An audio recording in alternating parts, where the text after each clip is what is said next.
Guys and gals, we're making fried rice.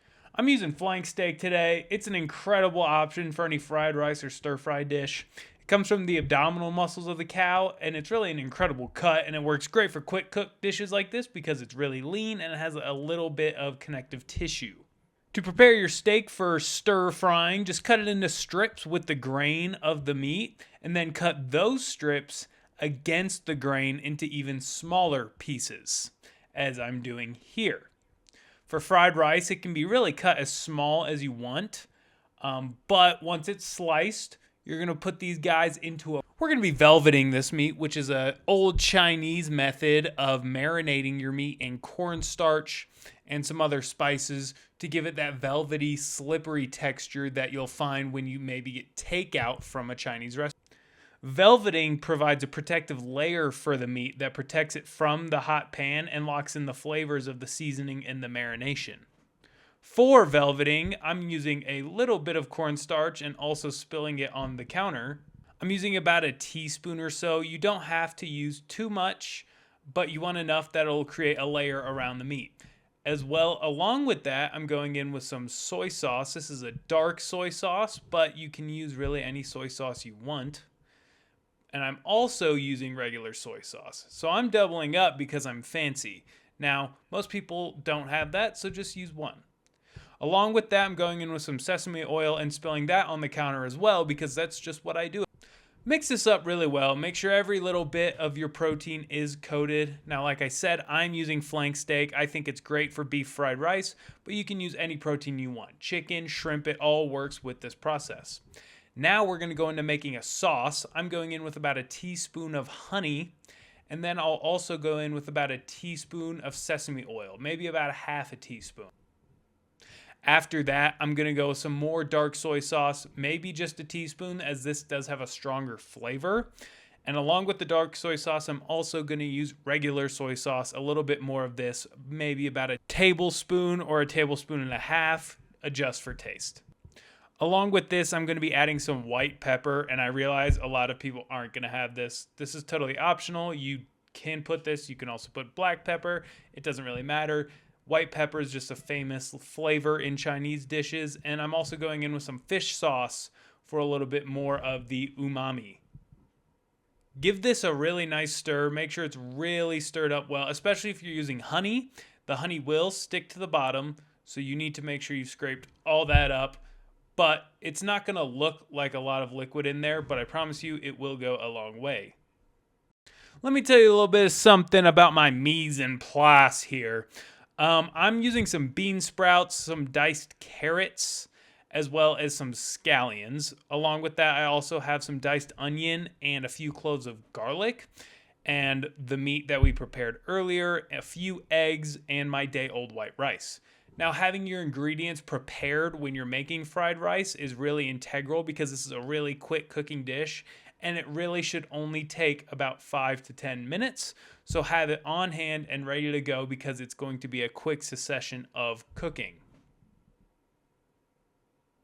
Here I'm scrambling up some eggs, cracking them in the bowl as displayed, just in case you needed help on how to do that.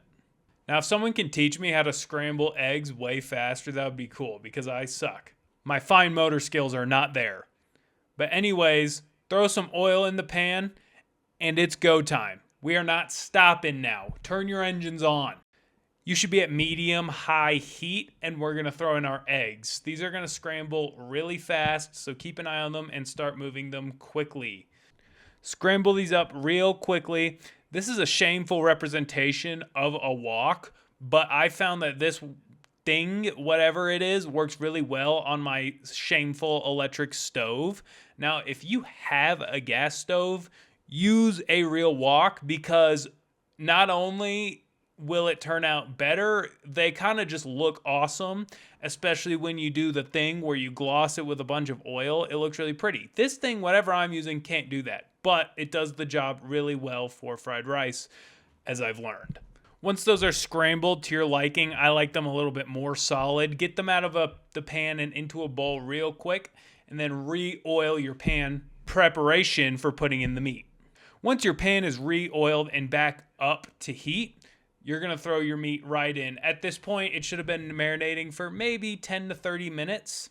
And what you're going to do is you're going to allow the meat to sear in the oil for maybe 30 seconds so it can build a little bit of a crust. Keep your meat moving. Once it's seared, you're going to stir fry it, so continually stir it. This is going to allow for even browning and even cooking in the small chunks of meat. This won't take too long, and you're not trying to cook it all the way through, maybe to just about 70% of the cooking process. And it's really important that you do these cool hand tosses with your food. This looks just about done. It looks nice and evenly browned, but not totally cooked through, but just about there to where if I put a little bit more heat on it, it would be done. I'm going to quickly re-oil this pan and throw in my garlic and my onions. The goal here is not to cook them all the way through, get them real caramelized. No, we're just trying to get them translucent and fragrant. And also, this is going to soak up a lot of the leftover juice from the meat.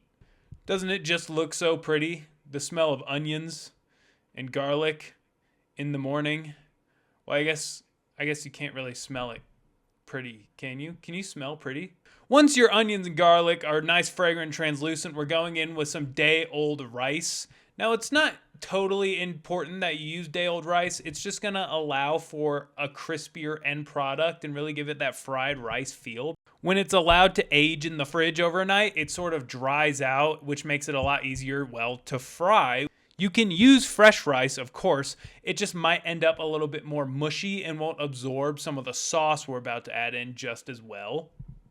Make sure to break up all the clumps in the rice because, well, you don't want clumps in your fried rice and you want it to cook evenly. So make sure to break down all those clumps before you move into the next step.